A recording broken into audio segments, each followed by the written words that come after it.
Hey, thanks. Do you have any sort of readout or description of the meeting that the Secretary had earlier today with President Trump and Secretary Mattis? So the Secretary was at the White House today for a series of 3 meetings. He attended a meeting in the Situation Room with the President and the National Security Team. One of the topics they discussed was North Korea.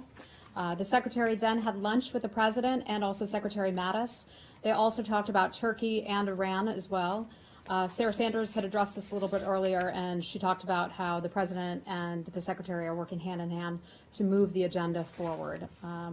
In speaking with some of our folks who were over there with the President, the Secretary and the President, that the meetings were described as positive.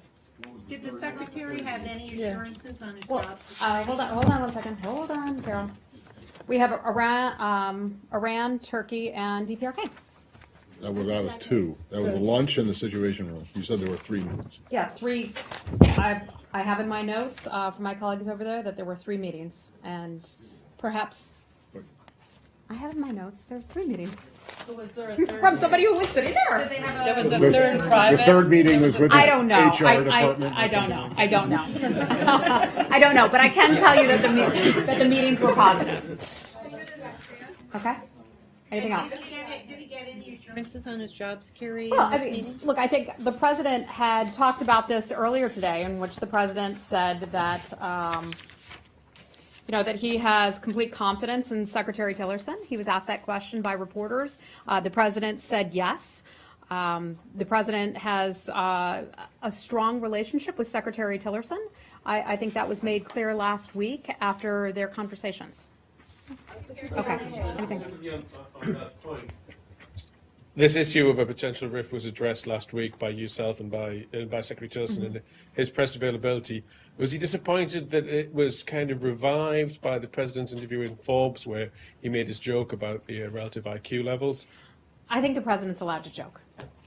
He's allowed to have a sense of humor. As Is that all it was? Is that all it was seen at? It wasn't seen as kind of a dig or No, I mean, look, the President is entitled to make jokes. It's a heavy world. It's a tough world, and the Secretary is more than fine with that. Heather, Secretary Tillerson said yesterday.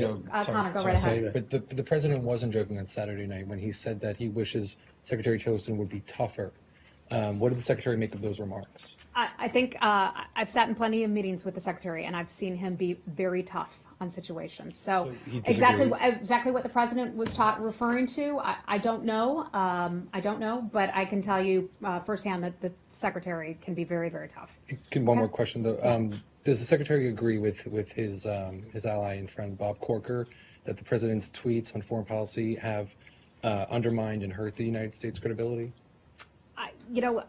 Senator Corker is certainly allowed to have his own opinions. We can certainly look at some of the work that this administration has done, and we've seen success. We've seen success on the issue of North Korea as we've been moving toward our peaceful pressure campaign. We continue to forge ahead on that. We are seeing success elsewhere around the globe, success against ISIS. So Senator Corker is allowed to have his own opinions, and I'm just going to leave it at that. Senator Corker said that he spoke to Senator Corker said he spoke to Secretary Tillerson yesterday at length.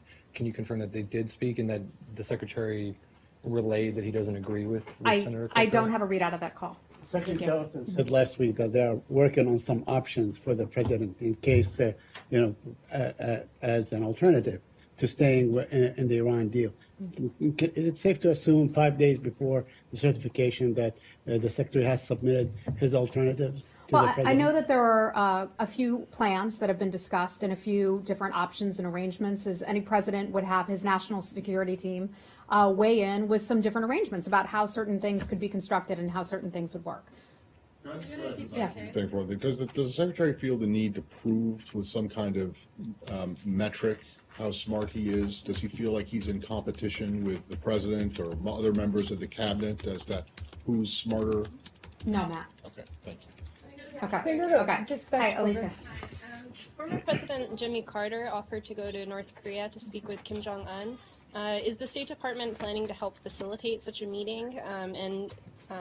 If not, will you grant him a waiver to go to North Korea? Yeah, one would certainly need a waiver to go to North Korea. That is for sure. Former President Jimmy Carter has been there on numerous occasions, not on behalf of the U.S. government, but he has held talks, and he's not. If he were to go over there, it's not with the send-off of the U.S. government. But you would grant him a waiver? I don't know. I don't want to forecast or get ahead of that. I'm just not sure. Do you mean that they're not going? He's not going on behalf Correct. of the U.S. He's not going government. on behalf of the But- U.S. government if he were to be going. But if he were to be going, would you oppose such a visit, or do you think he does have, as you pointed out, he does have relations and talked to them in the past. So would you kind of lump this in the Americans shouldn't be going, or this is a former president that might be able to do something, even if it's not on behalf of the ultimate US decision about that would be above my pay grade, so I don't want to weigh in on that one. And part of that would be, the whole granting of the visa Legitimacy. waiver, and so I would not be involved in that. That would be another department. Okay. Hi, Penny. You're way back there today. Yeah, I'm really late. Is the United States will open to military options against North Korea, or do you think military options are not possible? What is? Democracy is a preferred, excuse me, not democracy, diplomacy, pardon me. We like democracy too. Diplomacy is a preferred approach, pardon me. A few days off, so trying to get back into the swing of things. But diplomacy is the preferred approach. Secretary Tillerson has talked about that repeatedly. Secretary Mattis has as well, so has the White House. That's our first line. We're continuing with that. We've had numerous conversations in recent days with some of our friends and allies around the world where they have said to us even that they feel that our pressure campaign is starting to have an effect. And so we're pleased with that. Felicia, I don't want to embarrass you, but Felicia Schwartz wrote an article in the Wall Street Journal over the weekend. It ran Saturday? Friday? Monday. Was that Monday? Oh, weekend for me. It was Monday. Yes. Talked a little bit about some of the successes in the peaceful pressure campaign. So I could certainly refer you to that. So he mentioned about yesterday at the open about the military Well, of options, course, right? we always have those options, okay? As the Secretary of Defense, we have military options. But diplomacy is the first approach. That is what we want, okay? No one wants to go to war with another country. We want diplomacy. We want North Korea to give up its illegal nuclear ballistic missile weapons and testing and all of that. We want a peaceful Korean peninsula, and the world agrees with us on this. It's not just the United States. It's many countries around the world who are all working together on this one. Yeah, one more. Senators sent a letter to. I'm sorry, who? Yeah, Senators. 12 senators sent letters to Secretary Tillerson asking for North Korea to be reappointed as a terrorist country. Will the United States reappointed? I'm not aware of that letter. You never know. I'm personally not aware of whether or not we received a letter to that effect from U.S. senators. Okay, can you take vacation? I'll see if I can find out for you. All right, Okay.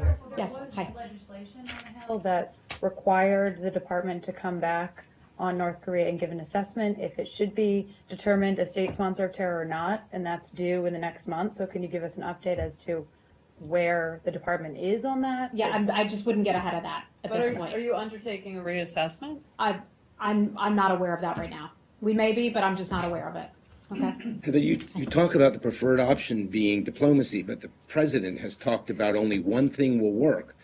Is that diplomacy, or what was he referring to? The president has talked about diplomacy, and he has talked about how the secretary has been pushing ahead with that, and Secretary Mattis has as well. So no one prefers the military response, but that is there to back us up if our allies would need it or if we would need it. So, but on Saturday, he talked about how 25 years of agreements have not worked with North Korea, and then he adds only one thing will work.